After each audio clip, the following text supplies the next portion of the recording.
Hello again, welcome back, and let's go straight into meditation, continuing to train in tenderness for ourselves.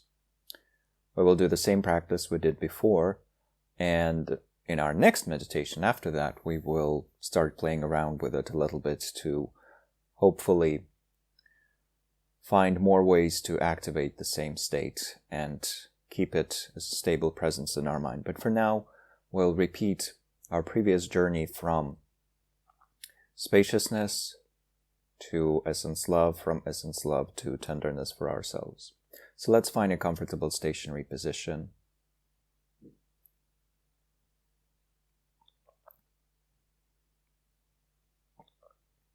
And then descend into the depths of our body.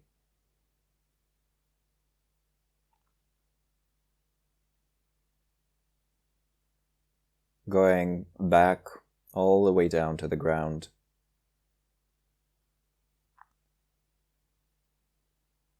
Noticing the firmness and the stability of the ground that's holding us.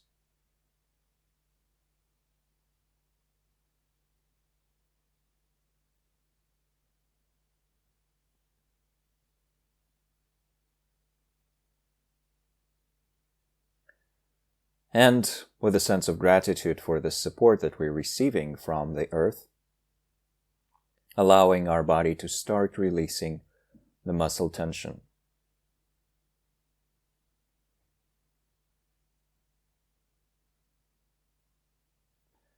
Instead of performing a body scan, we can just feel all the tension streaming down and leaving our body through the earth, streaming down into the earth to disappear there without a trace.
And through this process of releasing deeply, relaxing all the body parts at the same time, we can gradually arrive at a greater degree of stillness. And then, to the best of our ability, we apply the very familiar instruction of being still and being aware of the stillness.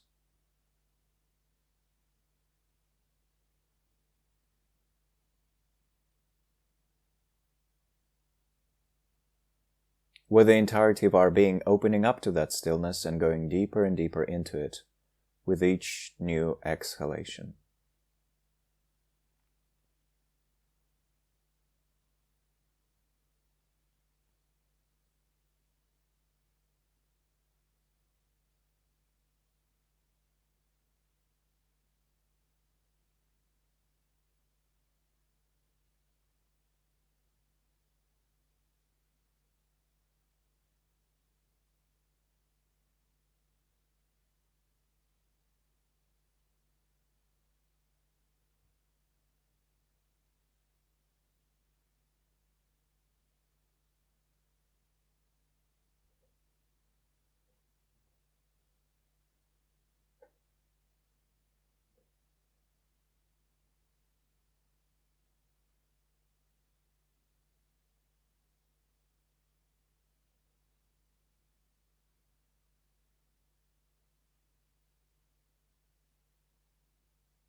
And then similarly going deeper and deeper into a state of silence.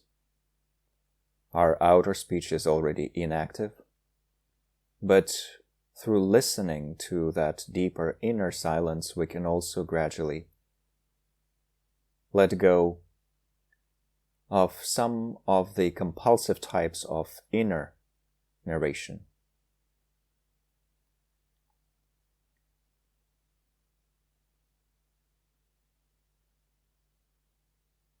Looking through our acts of inner speech to that deeper silence within.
Equally connecting to the underlying quality of spaciousness. The spacious openness of our own mind that cannot be confined to just a few mental events, to any specific mental event or mental movement.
From this state of spaciousness, inseparable from stillness and stillness and silence, progressing to simply resting in a state of okayness, quiet, joyful contentment that we associate with the term essence love.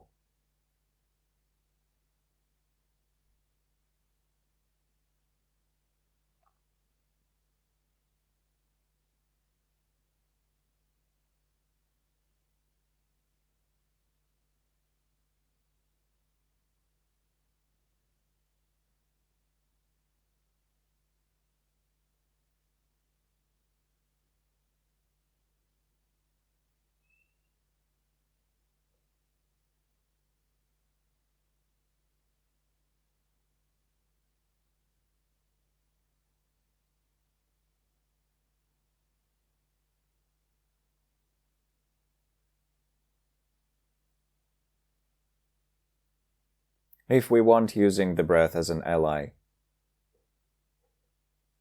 to release everything that is not this quiet contentment.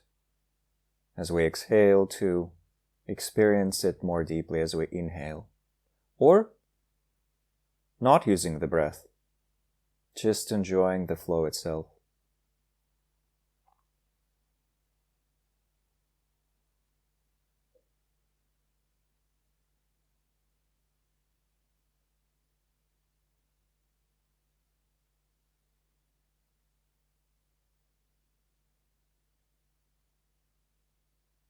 As if we had a brightly glowing sun within us, not needing anything from the outside to provide us with that warmth.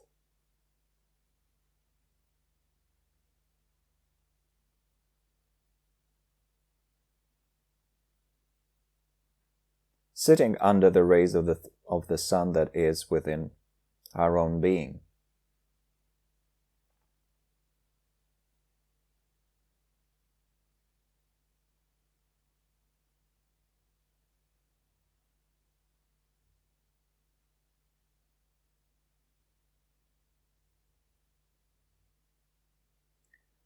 And then it is this inner warmth that we allow to ever so slightly crystallize into a state of tenderness for our own conventional personhood.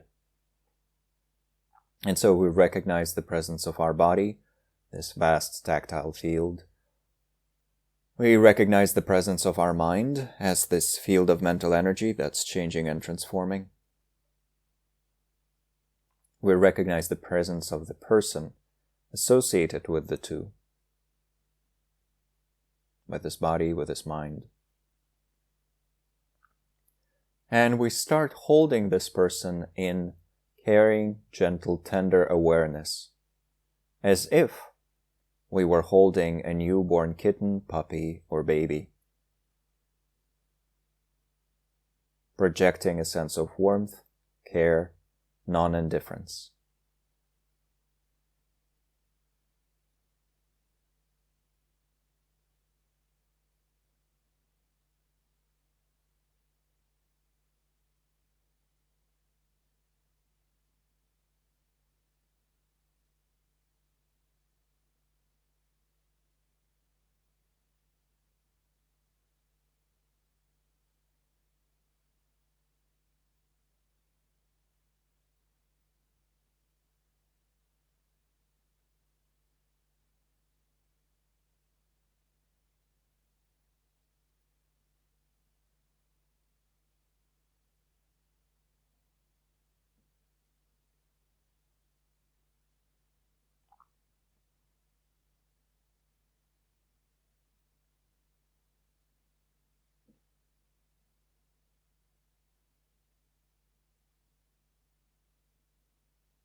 Holding our body in this tender, gentle warmth.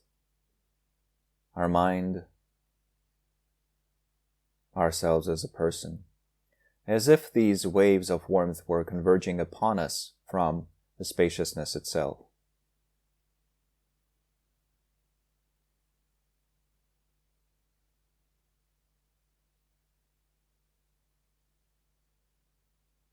That is to say, there's a distance between the being that we're attending to and the source of this warmth.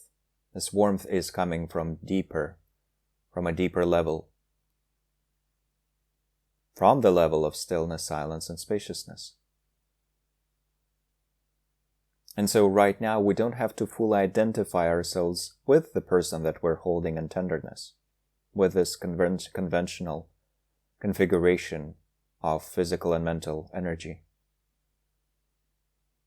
this interbraiding of threads.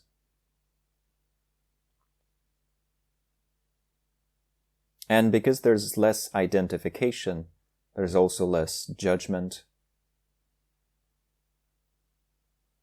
fewer expectations.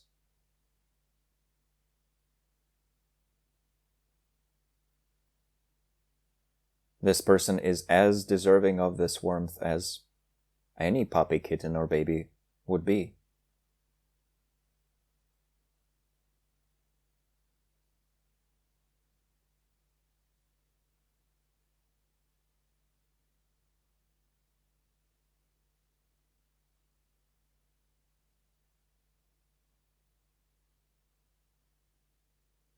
And no past mistakes, present shortcomings, future challenges are of any significance here.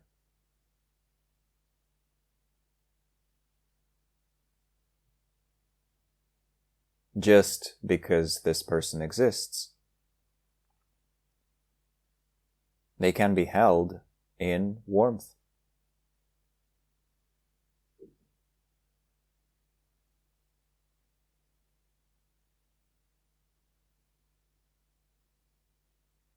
Although an additional reason to project this warmth, to hold this person in the flow of tenderness, is the fact that this very person here possesses that boundless potential hidden in the depths of stillness, silence, and spaciousness.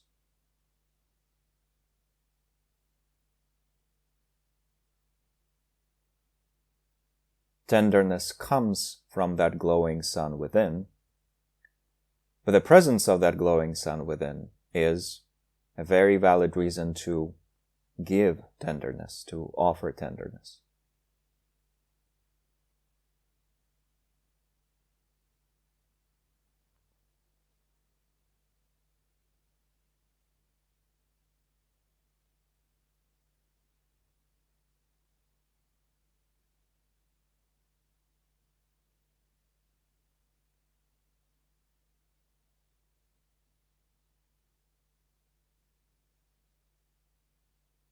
So it's as if this tenderness is flowing from deep within,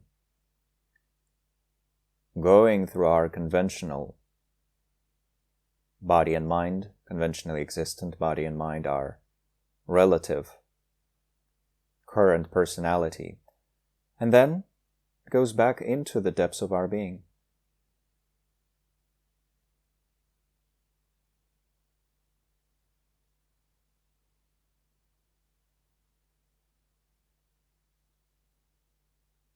And for some of us, we would literally feel this flow of tender energy pouring out, pouring in, and flowing through every cell of our body, every aspect of our mind.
And then releasing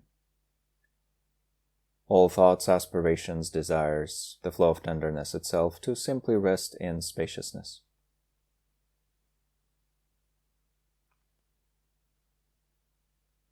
Perhaps imbued with the afterglow of that tenderness, but with no conscious effort to generate anything.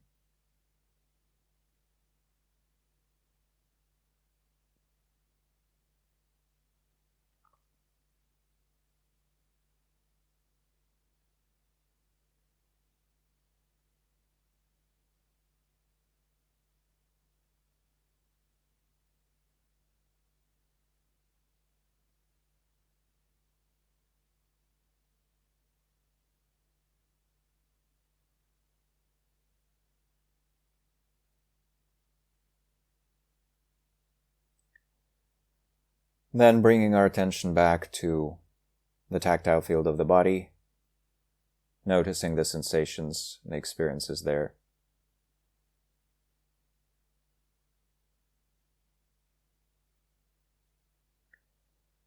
And then slowly introducing some movement to the body as we conclude the practice.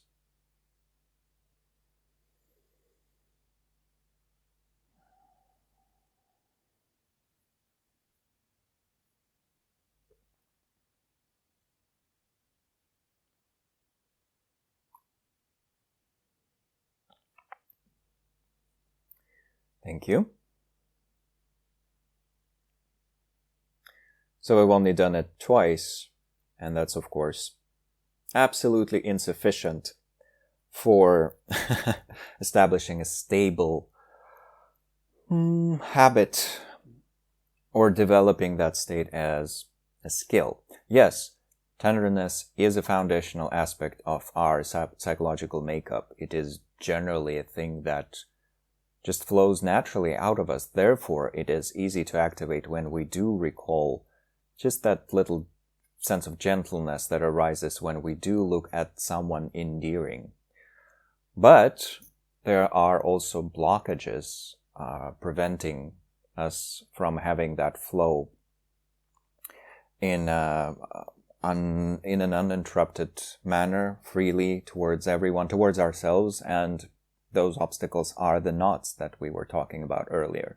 So for that reason, possessing a strategy for dealing with the knots is a very, very good idea. And the first strategy that we discussed was holding the knots that contain some incorrect beliefs or assumptions or projections and so forth in the transformative field of stillness, silence, and spaciousness. That's a very valid approach. Some knots can be resolved through arguing against them on our own or with the help of a qualified counselor, psychotherapist, and so forth.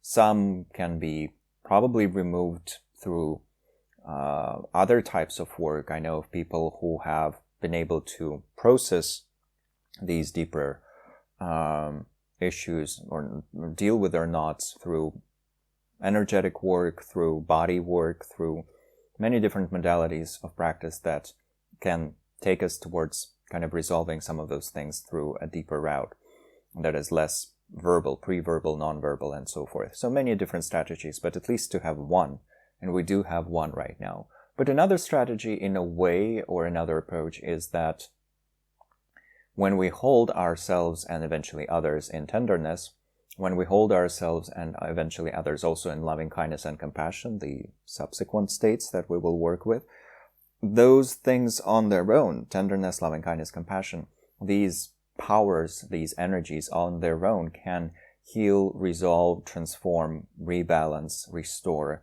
and so forth in many different ways. The main reason for why they have that healing power is that all of them have this effect of melting the ice, once again, the ice of self-grasping, but in generally the ice of reification. They are in their nature attuned to interdependence. All of our knots are out of tune with interdependence, with the interdependent nature of reality. They present an incorrect perception of reality. For example, a perception of reality in which we are isolated. If the knot we're talking about is this intense feeling of isolation, of being isolated, being alone, lonely, separated from everyone else, and therefore, for that reason, probably inherently unlikable, unlovable, not deserving of love. So, melting away the ice of all these reified walls that arise in our imagination. And that's just one example, of course. There are numerous knots that could be dissected, could be analyzed in the same way. The ice of reification prevents us from seeing the interdependent nature of reality. Loving kindness, compassion, tenderness bring us back to the interdependent nature of reality. And although we could also benefit from adding on top of that the actual insight practices of looking into interdependence with all of its different forms and facets, even these practices of kindness have a very positive effect on our cognitive domain in that regard, on our perception of reality. So for that reason, they are also an excellent preparation for any type of insight practice, including, as we've mentioned as we have mentioned before, nature of the mind practices that bring us face to face with the actual nature of reality. So when we rest in this flow of tenderness, therefore, slowly, we are actually shifting some of the aspects of our perception. And in particular here, because we're holding ourselves in tenderness, we are slowly shifting our self-perception, we're changing some of the habits of self-perception that might be there. Once again, we have already discussed some shifts that might occur from even simply observing our body as a field. That's something that we discussed in detail yesterday. So holding awareness on this body, but not as a fixed little thing that is inherently this or inherently that, rather as a field of energy that is constantly updating itself, transforming, shifting, dancing. Yes, from the outside, when we look at it, it looks like a fixed thing because it is, within this skin container, or like encapsulated in skin. And so from that point of view, it does seem like it is a bit like a plastic doll. And depending on the cultural models that we might have adopted, depending on our conditioning and our individual projections, we could say, oh, well, the doll that is my body is relatively attractive. The doll that is my body is relatively unattractive, young, old, fat, skinny, and so forth. We project all those labels. But then, were we to remind ourselves, nope, I'm not going to go down that way, down that path. I'm instead going to focus on this as a shifting field of energy, which, from a physics point of view, it is, we just need to shift our mode of perception from the cosmopolitan view to the physics point of view, in a way. Why? Well, because, we don't want to hate our body. I mean, maybe we do hate our body, but we shouldn't, really. It's completely counterproductive. And so shifting away from these painful types of perception that are both inadequately incorrect and painful, shifting away from those and focusing on these more realistic, more spacious, more inclusive ones. So that's one thing that we can do with the body. The same thing with our mind, really, in that we can, reify the negative aspects of our mind, our faults, our shortcomings, projecting greater reality onto them than the reality they actually possess. In particular, we tend to see them as permanent as opposed to impermanent. We tend to see them as independently existent as opposed to seeing them as dependently arising, meaning they arise due to causes and conditions. If I have this issue, it arose due to causes and conditions. And by shifting causes and conditions, I can get rid of it. I can transform it. So, but we don't see it that way. We zone in on these negativities, these problems, these issues, and they become very real, and they completely hide from sight the positive aspects that we might possess. So, trying to move away from this incorrect type of perception, but at the same time not to fall into the opposite extreme of becoming completely unrealistically self-positive, as in we completely ignore all the potential shortcomings, all the mistakes, all the faults, everything that might need more adjustment. Completely ignore that, and we just convince ourselves, or we tell ourselves, like a parrot, that we're the greatest thing on wheels, which is, of course, obviously also not a realistic perception. Rather, seeing our mind as a field, an interconnected network, an interbraiding of things we can weave, we can see, there are threads here that still need some adjustment. These are my so-called shortcomings. I might have short temper. I might be lazy. I might not be perfectly capable of concentrating. My mind is constantly getting distracted or falling into dullness. We can have, obviously, an endless list of our shortcomings. These are threads that still need adjustment. Okay. Back to work. Back into our weaving lab to continue weaving those threads of mental energy until they become something more harmonious, more beautiful. That's fine. That's just part of our work, this artistry, in terms of weaving together this conventional person that we're identifying ourselves with. But when it comes to our positive qualities that are already strongly developed, strongly uncovered, strongly present, yeah, we can rejoice in them because, hey, these are threads that are already in place. I can continue strengthening them, but isn't it amazing that they're there? So it is also a bit like performing music. We might be playing a piece and trying to perfect it. So we're playing it again and again and again, and there are some parts of it that really are amazing, and some that are a bit rough around the edges. So we will continue working on the whole piece, finding joy in the parts that are already outstanding and perfecting the ones that still need some work. But that doesn't mean the whole piece is trash and garbage, because also the whole piece was not even written by us. We did not just sit and write the piece if we're our performer. We did not write this amazing piece by back. So for people who are following the Abrahamic traditions and just in general theistic views, well, why hate yourself if you're a creation of the Creator? In those worldviews, it is assumed that the Creator knows what they're doing. So, well, okay, so try to appreciate and yes, perhaps improve on what's given, but hating, it seems like not a very good idea. And then within world's views that are focused on interdependence as opposed to a creator, and that's in particular Buddhism, but we could say that also some secular views as well. Well, why hate this thing? It's a result of interdependence that has many beautiful threads to it, and the threads that are difficult can still be updated, upgraded, changed.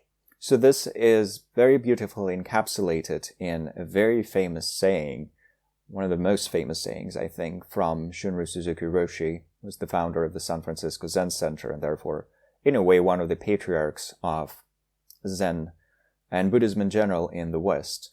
So one of his most famous sayings is, "You're already perfect, and you can always use some improvement." You are already perfect, and you can always use some improvement. So there's many ways of interpreting it. The easiest for me personally is through the lens of Buddha nature theory. And so through the lens of Buddha nature theory, my Buddha nature, especially as interpreted by the Kagyu Nyingma traditions, which take the so-called discovery approach as opposed to cultivation approach to Buddha nature. My Buddha nature is perfect. It is the three kayas of a Buddha, the three energetic domains or dimensions of a Buddha. It is already perfect awakening imbued with all the beautiful qualities. I just need to uncover that, remove everything that's concealing that. And then, once that's removed, while all of that trash is removed, the perfection is revealed. So removing that trash is, you can always use some improvement. Okay, perfect. Of course, a perfectly valid interpretation is also possible from the point of view of the cultivation tradition.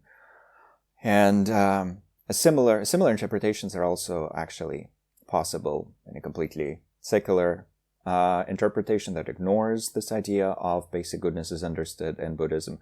It's also possible to rely on the same statement from an atheistic point of view. I think it's a fairly universal thought that kind of combines this paradox-like nature that we possess.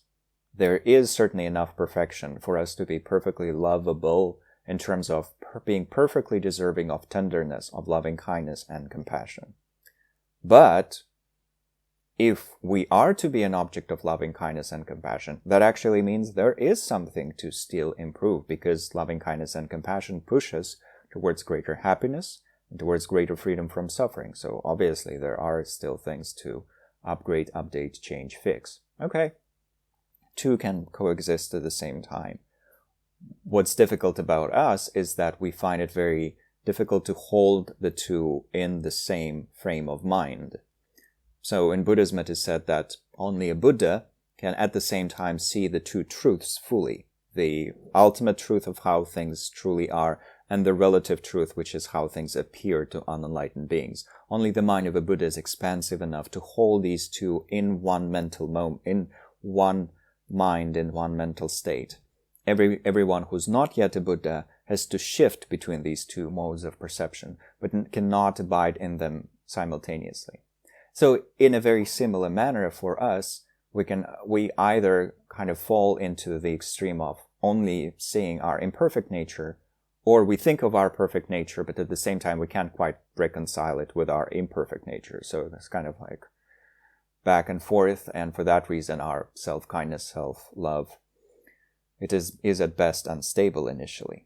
Well, and it will remain kind of wonky until we progress quite far on the path. But if we train in these different types of contemplation, if we work with these ideas, if we consider them, contemplate them, it becomes easier and easier to reconcile the two things. Sometimes we will need to tell ourselves, and you can always need some improvement. It can always use some improvement. That is very helpful if we're following into the extreme of complacency, arrogance, and so forth. For many of us, culturally, we tend to fall more into the other extreme, the extreme of feeling extremely miserable about ourselves. And that's where we will need to remind ourselves of all the beauty that's already there. This is a very interesting thing to consider when we think of, for example, some of the more complex and complicated types of knotting that exist for some people, or for many people actually. So, for example, narcissism used as a very general term, and then in particular narcissistic personality disorder as a very specific expression of that can be, for some people, diagnosed as a specific personality disorder. So what lies at the root of that? It does not appear, both in terms of what I know from my colleagues who work in the field of psychiatry and psychotherapy, and also based on my own experience of dealing with different people, it does not appear that narcissism comes from truly knowing that we're perfect. Quite the opposite.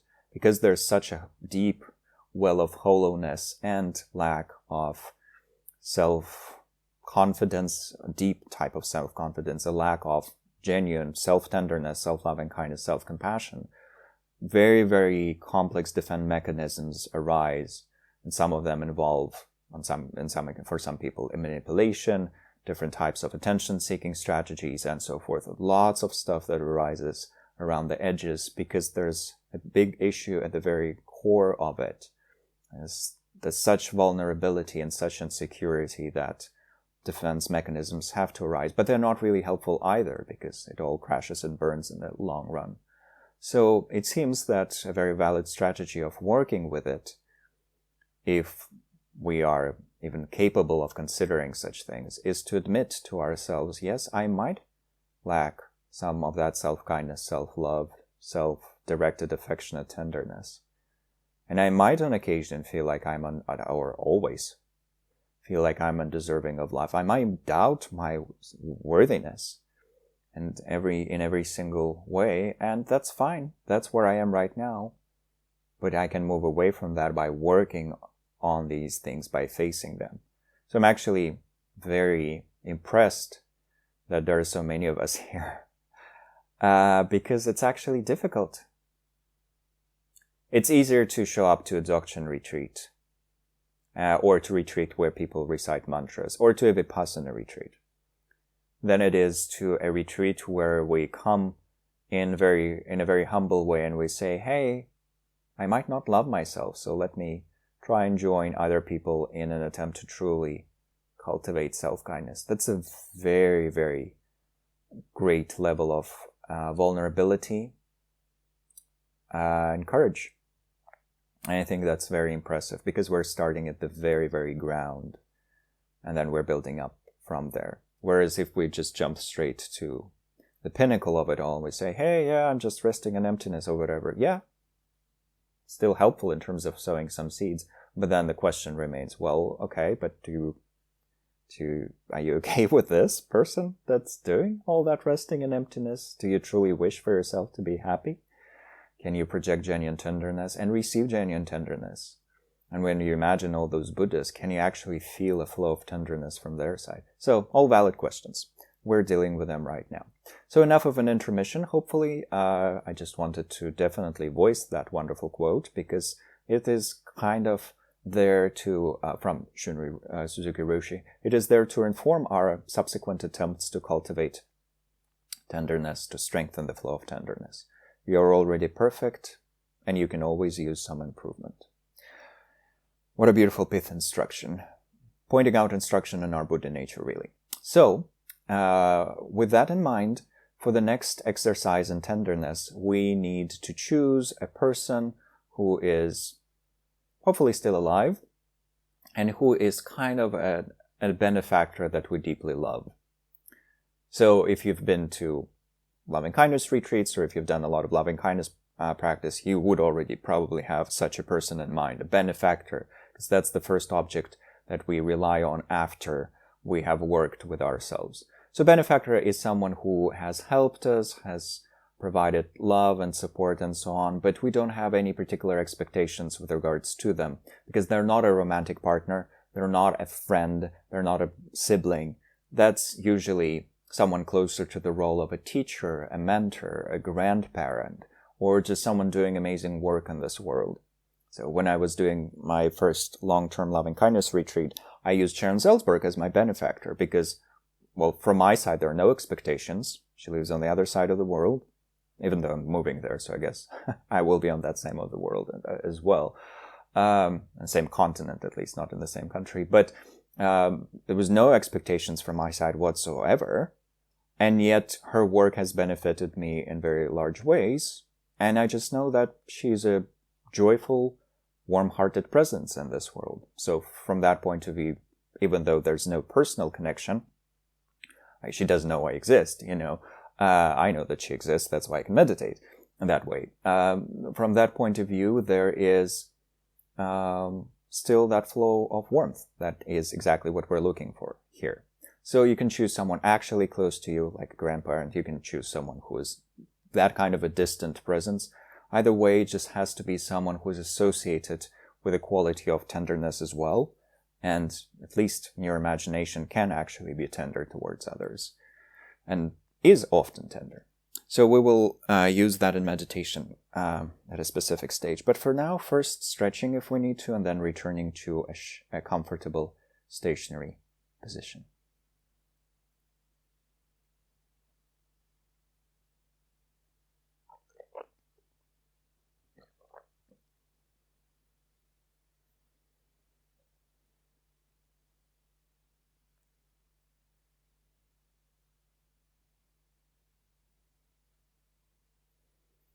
So going straight into that warm inner glow,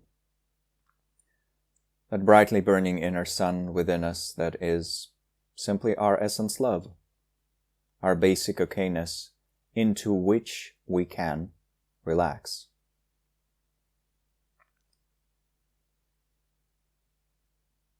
And as we go into this basic okayness, allowing it to melt all the tension in our body,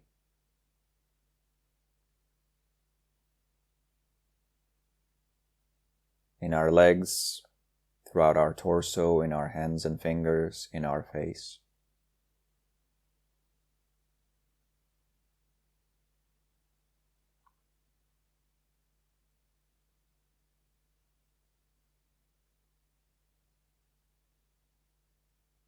Therefore, allowing us to move, to breathe freely, allowing our breath to move freely, so that it can soothe our nervous system, our body, our mind.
enjoying the stillness and being aware of the stillness.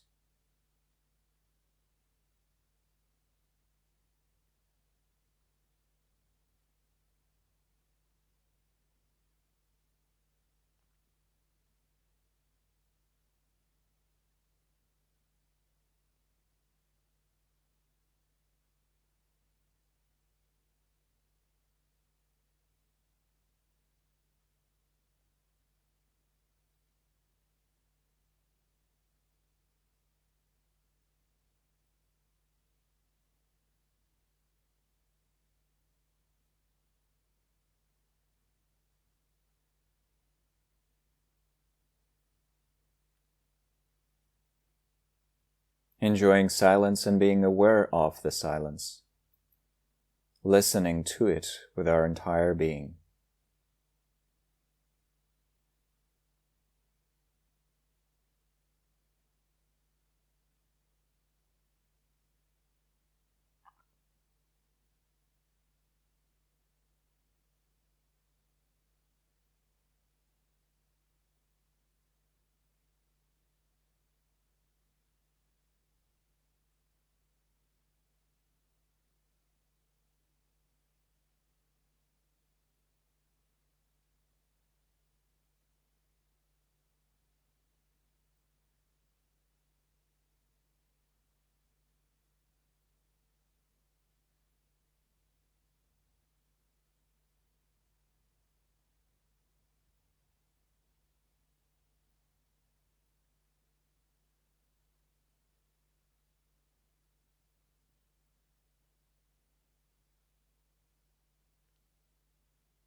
And then opening up to spaciousness with our entire being as well. A spaciousness of the mind.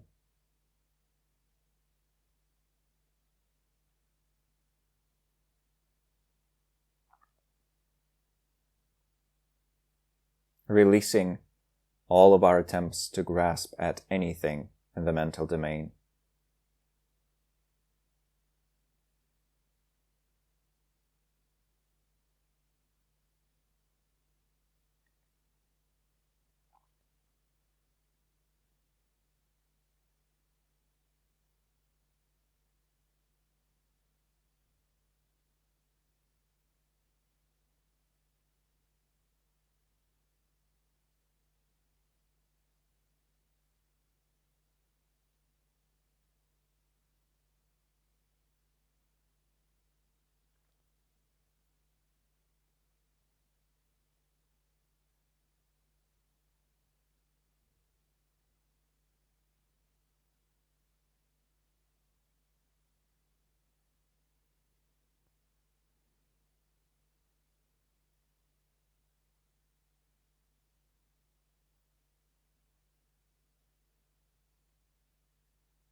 Then feeling that slight,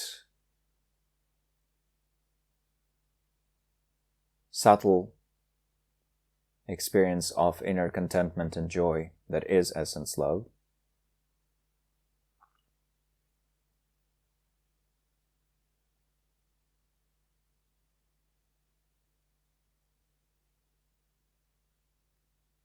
A subtle flow of inner warmth.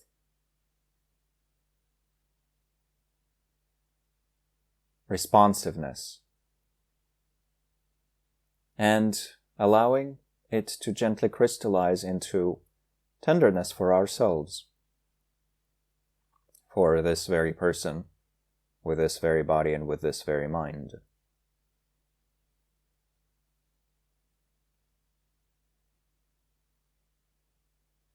And now maintaining the flow, using the breath if we want,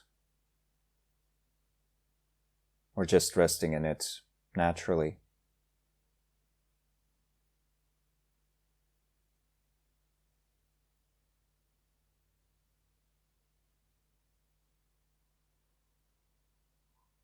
Once again, as if we were holding this very person in the palms of our hands, projecting a feeling of safety, connection, caring, non-indifference.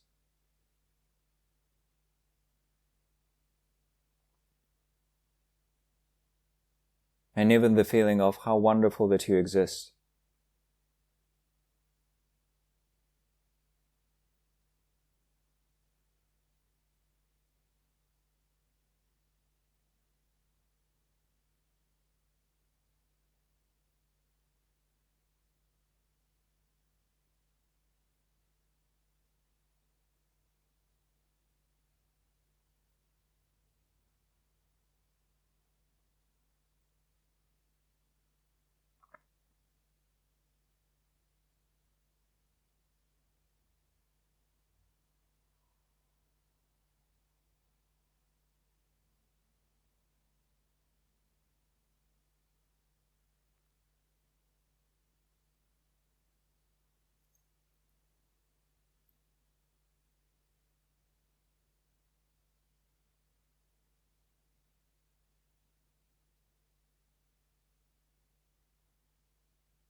And then imagining that in the space in front of us is the person that we chose as our benefactor for this practice.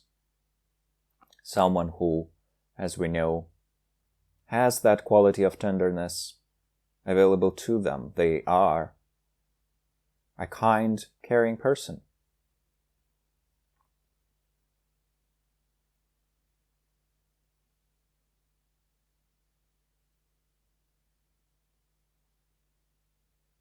And in looking at them mentally, in being aware of their being, we can for a little while shift the focal point of our tenderness to them and hold them in this tenderness, appreciating their existence and holding their body and mind, their entire person, in this flow of warmth.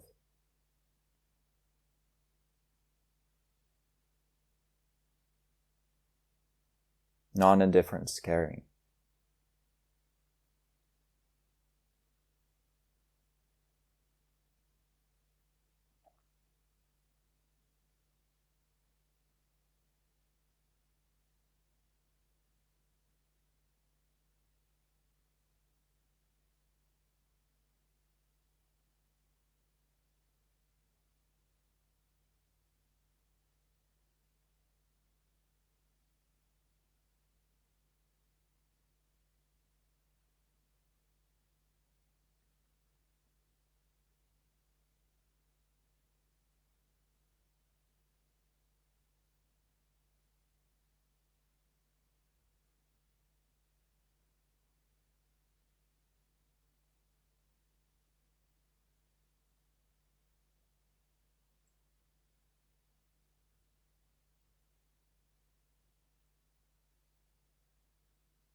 And then we imagine that now it's their turn to send some of that tenderness to us.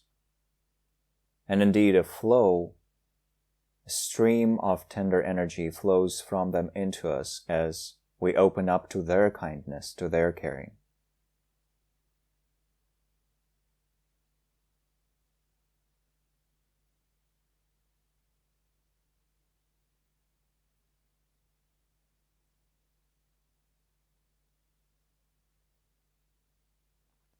And if they are a naturally kind person, this flow of tenderness would not have to be personal.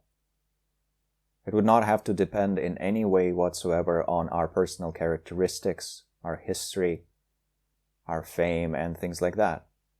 A naturally kind person can hold anyone or almost anyone in a flow of tenderness.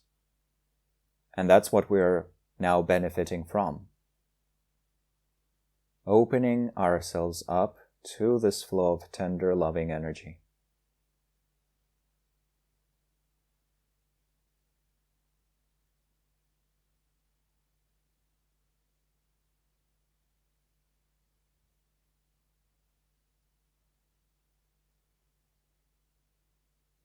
Why would they want to project tenderness, to offer kindness?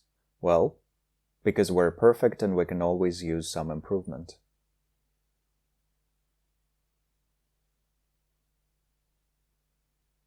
Or, to use the idea of Lama Tupten Yeshe, we're good enough.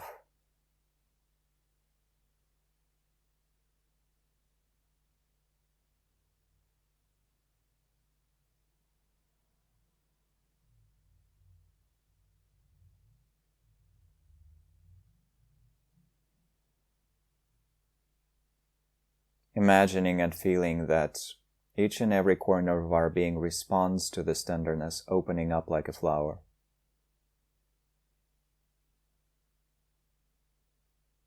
Absorbing it, as if we were a plant that desperately needed water and was suddenly offered all the water that it needs.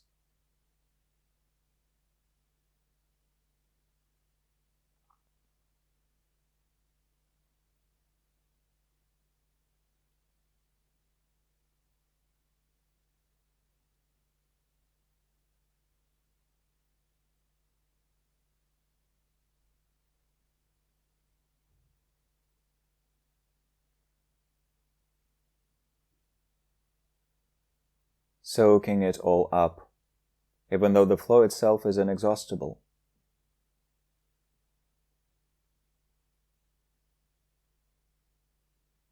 And now to this tenderness that is flowing into us from this person, we add our own, flowing from deep within us, from our basic goodness, from our essence love. If we're good enough to be offered some tenderness, some kindness, from the side of another being, a very decent being for that matter, we're good enough to offer some of that to ourselves.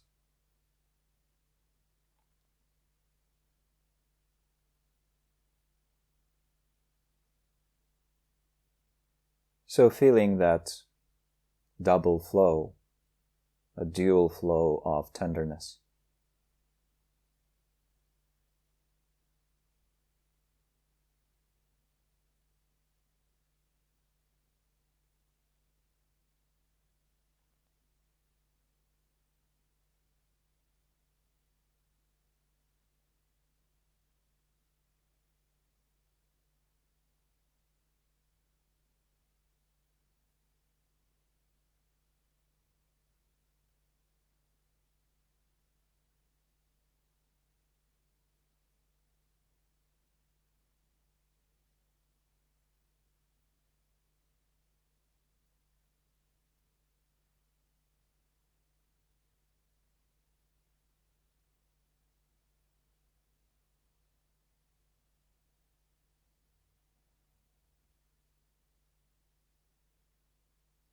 And then releasing all the images, resting in a state of spacious, open awareness.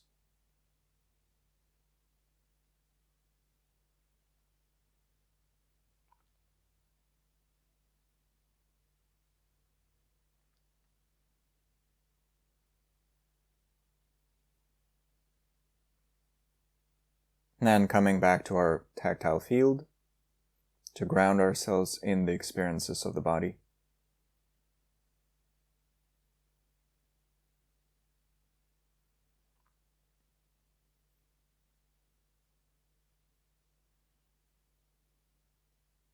And slowly concluding the practice by introducing some movement to our system.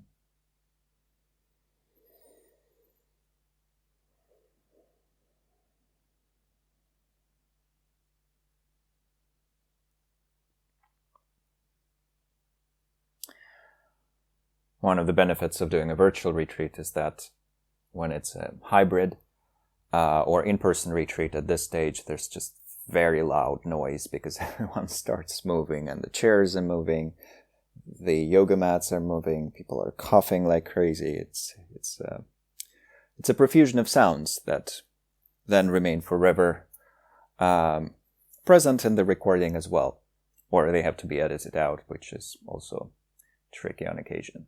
So in our case, it's just my noise and the noise outside my window, which hopefully is not too much. So this practice is now helping us to connect an idea that we have previously mentioned with this training in tenderness that we're undertaking now as one of the facets of self-kindness. The idea being field of care, field of caring. Once again, the term itself, I believe, has been popularized by John McCransky and Paul Condon. I mentioned their work yesterday. Paul is a researcher who does research on attachment theory, amongst other things, but in particular, the effect of contemplative practices, such as the practices that we're doing together on our attachment systems, and so on. And in the modality that John and Paul teach and propagate, they use a lot of practices initially at the initial stage of people absorbing that flow of kindness, compassion, and so on, the flow of all these interconnected states and of benevolence. Just sitting there and absorbing that for many minutes, many hours eventually, many hundreds of hours, as a preparation for then being able to offer that to other beings. And they're not unique in that. Of course, it comes straight from the tradition itself. There's a precedent for that, specifically in the Indo-Tibetan tradition. It is not so much emphasized. It's not at all emphasized, I should say. In the Pali tradition, this initial stage of allowing the tenderness of, for example, all the holy beings in the universe to flow into us, and regular beings as well. But in the Indo-Tibetan tradition, there is precedent for that for sure. And actually, Tulku Thondup Rinpoche, whom we were quoting yesterday, also teaches a similar approach, although in his teachings he primarily describes this field of caring that we initially can rely on to kind of then activate our own goodness. He primarily describes that field of caring as a being that would be sort of an archetypal expression of goodness. So in his 2 books on loving kindness, he suggests using the figure of the Buddha of Compassion, Chenrezig or Avalokiteshvara, whom we also mentioned today. Why? Well, because it is an archetypal kind of unified expression of compassion and love. It is a window into the qualities of wisdom, love, and compassion and union. And of course, in his other books, he mentions that, well, the particular image, the particular figure that we're relying upon depends on our personal connections to a specific lineage, to a specific religious, philosophical, psychopractical tradition, many different ways of relying on such a window. So obviously, let's say for a devout Christian who has a particular affinity with Jesus would be their window into that. And if it's, by contrast, Mary would be the window, yada, yada, yada, and so on. But there is a more universal way of playing with it, I believe, in that we can, and that is something that Paul and John describe as well, we can think of a field of caring as sort of including many different beings. So for those of us who do have these religious, spiritual connections, we would place our Buddhas, our saints, our holy beings, our realized beings there.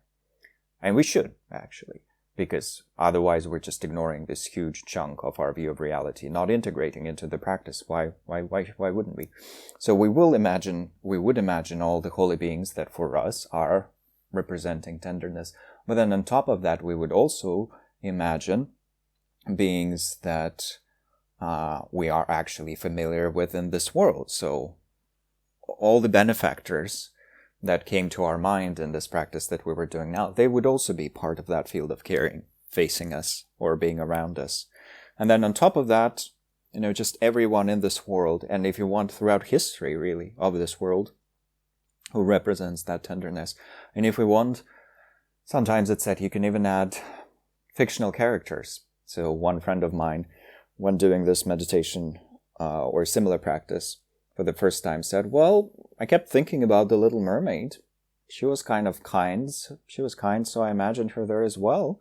It was actually really helpful. Okay, well, if that's what reminds us, honestly, of that caring flow of tenderness, wonderful.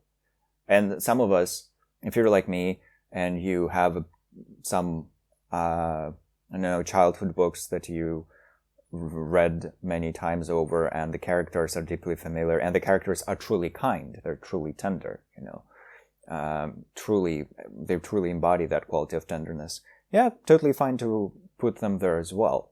They would simply serve as windows into the tenderness that abides within our own essence love, within our own basic goodness. So the point, though, is to create such a mixed bag kind of field of caring, and then to truly open up to it so that we can absorb, receive, soak up that flow of tenderness. And later on, a similar thing can be done with loving kindness and with compassion. But for now, we're working with tenderness as this precursor to those two. So that's what we're going to do. And one challenge there is that we tend to do, we get distracted unless we have perfected the qualities of shamatha. So if we do get distracted, we just come back to the whole thing. That's one way of, one potential obstacle, but we know what to do with it. Just restoring mindfulness with regards to the process and noticing that we got distracted using our introspection. So that's fairly simple. But some other obstacles, of course, could potentially include our knots getting activated. Suddenly feeling an influx of fear, or anxiety, or toxic shame, or guilt, or self-hatred, or I want to actually hate everyone, sort of irritation coming up with regards to everyone. Doesn't matter. In this practice, we don't even need to go, well, we can, if we want, go all the way back to stillness, silence, and spaciousness and rest there. But also for this specific meditation, if any of it comes up, we notice that those things came up, and then we just ignore them by continuing to absorb the flow, continuing to receive that tenderness, while also, with the corner of our mind, opening up that tenderness for ourselves, offering that tenderness to ourselves. And this flow is what we're focused on until it becomes very habitual and very easy for us to actually receive tenderness. Because from that point onwards, when we truly become skilled at receiving tenderness and love, it will be easy, first of all, to receive it at any point when we need to. We're super tired and exhausted and lonely and kind of feeling very about the world. Well, we just go straight into our meditation and we absorb all the care in the universe that we need. It's a very helpful skill to have. And it's not unrealistic. It's totally realistic from the Buddhist point of view, because there are beings at all times, there are beings who are constantly offering tenderness to the entirety of existence, to all who live, including ourselves. So there's that. And then that's helpful from that point of view. And actually absorbing tenderness will have a positive effect on our body, on our mind. If tenderness possesses at least some of the medical benefits of loving kindness, which it actually should, logically, though more research can be done, of course, it would have to have already incredible benefits by it.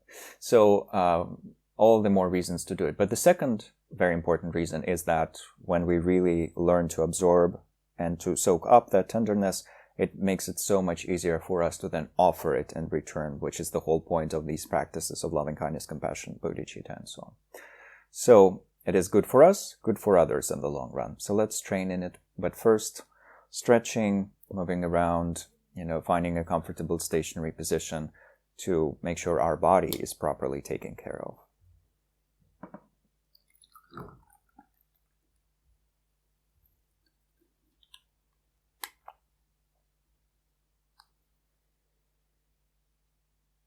And now that we have prepared ourselves, adjusting the different parts of the body,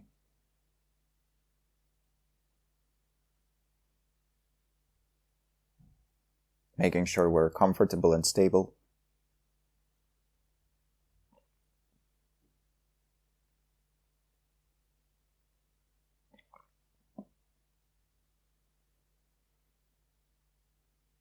And then bringing our awareness into the depths of the body, all the way down to the ground.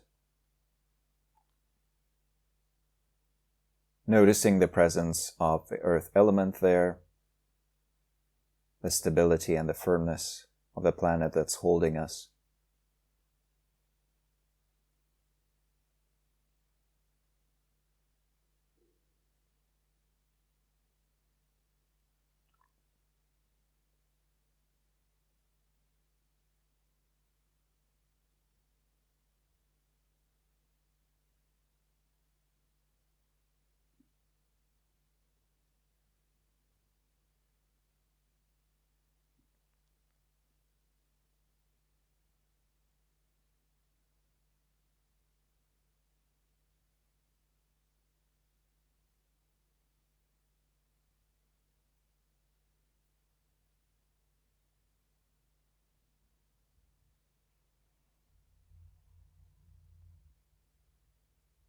Releasing more and more tension from the entirety of the body.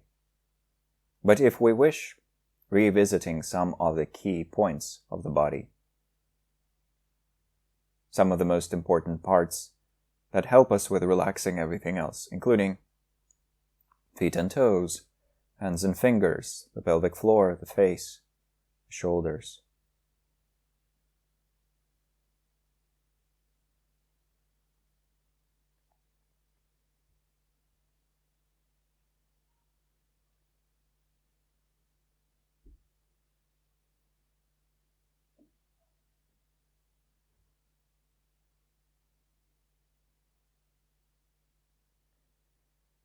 And so, resting in stillness and enjoying that stillness.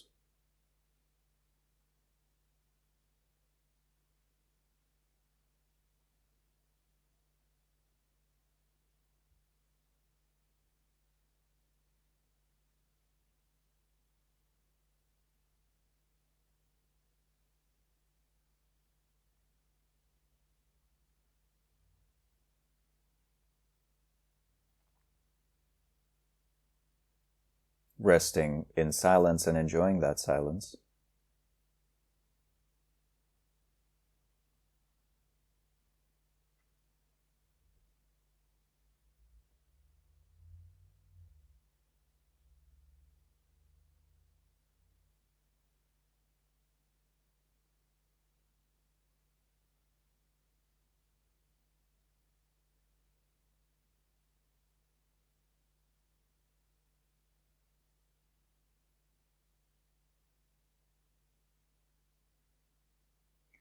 And finally opening up to a profound state of spaciousness.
And then, from there, moving on to the gentle warmth, the gentle joy, the gentle playfulness of our essence love. Just the basic okayness of the present moment.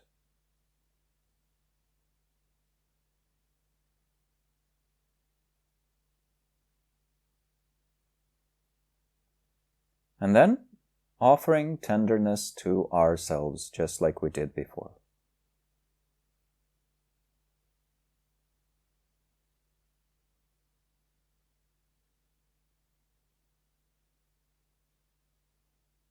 Holding ourselves in this flow of warm-hearted caring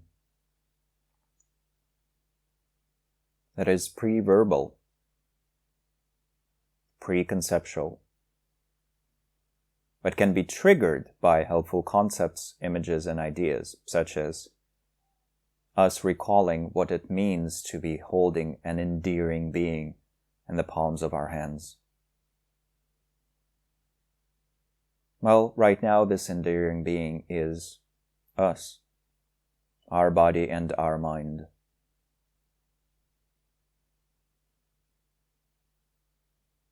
Except we're not scrutinizing, we're not judging, not trying to fix really. Right now we're just freely offering that warmth.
And then, in the space in front of us, we imagine our field of caring, or the field from which we can receive some of the same tenderness.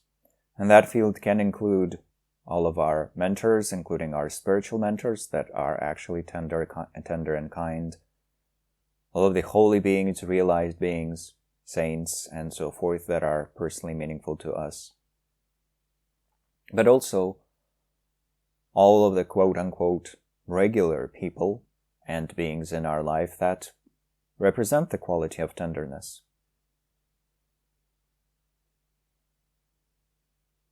Everyone who was a source of love, a source of affection and caring in our life at any point. Or is a source of love and affection in this world in general for others living on this planet.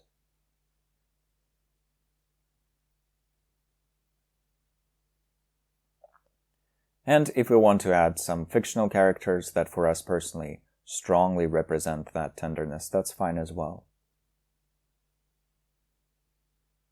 And so now seeing this field of care, field of caring in the space in front of us, we open up to the generous flow of tenderness that streams towards us and enters our body and mind.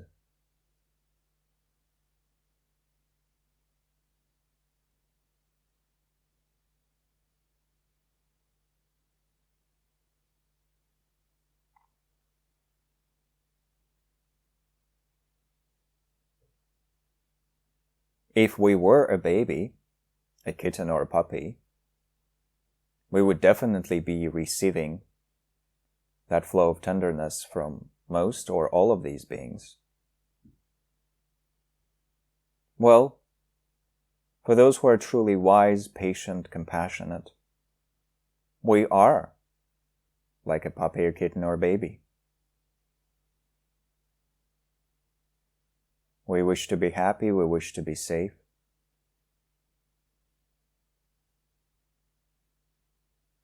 And when receiving genuine warmth and caring, we can change in meaningful, wonderful ways, uncovering our amazing potential.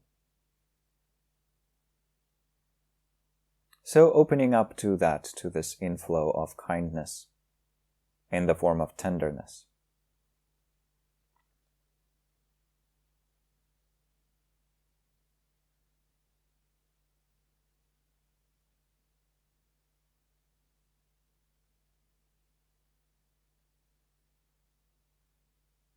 Feeling that warm glow that is like a giant cosmic embrace.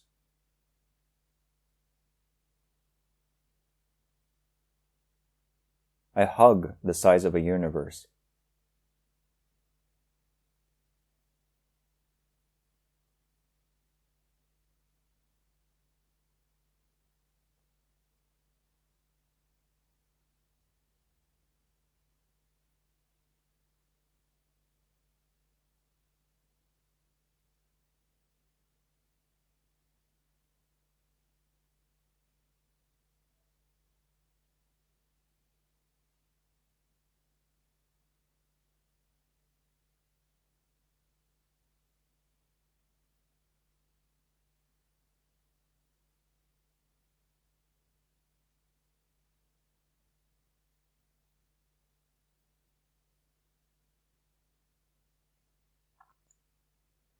If we get distracted, bringing our attention back.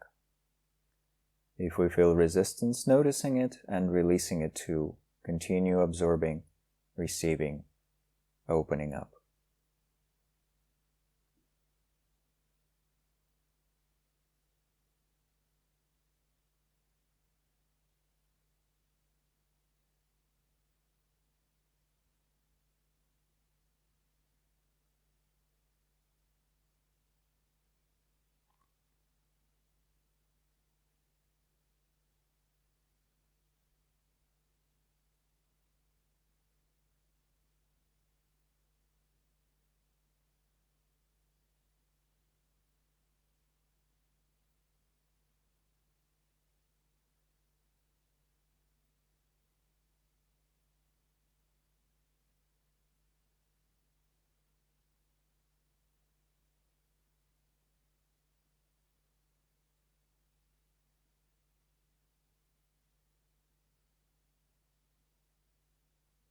And then releasing all the images, thoughts, and aspirations to simply rest in a state of spaciousness.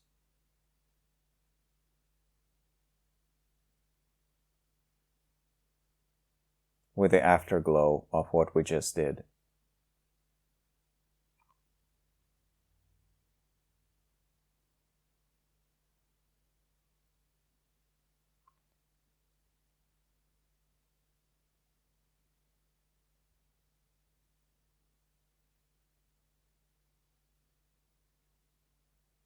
And then coming back to our tactile field, noticing the experiences there, grounding ourselves in the body.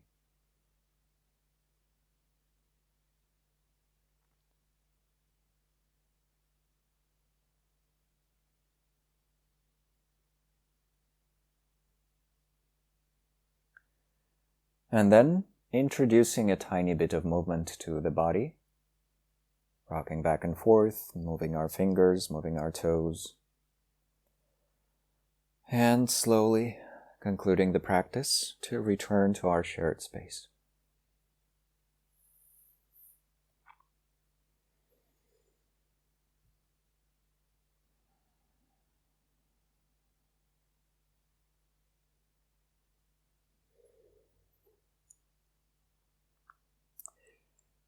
So, it is sometimes suggested to just do this practice of absorbing the inflow of love from the field of caring for a few dozen, a few hundred hours before we progress into anything else.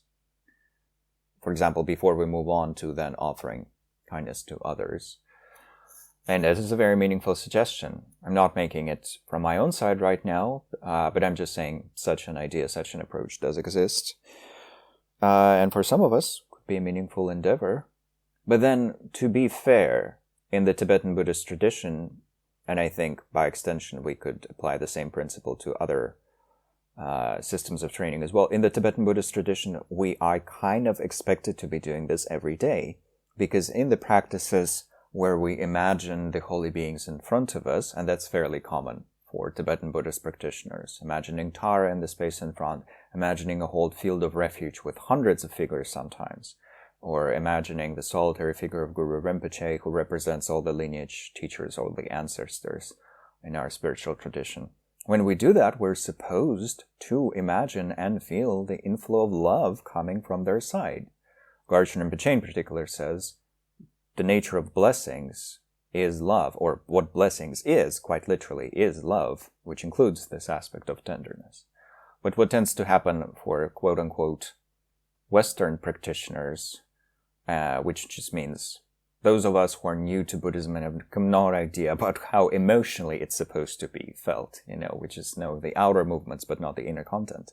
Quite often, we go through the mental movements of doing those visualizations and worrying about what color is his eye, what color are his eyes, and what he's supposed to hold in that hand, and who's this person on the left of that person. So we worry about those things, and then what to recite and how to recite the mantra, and is my prayer beads, is my mala fancy enough, all those sorts of things.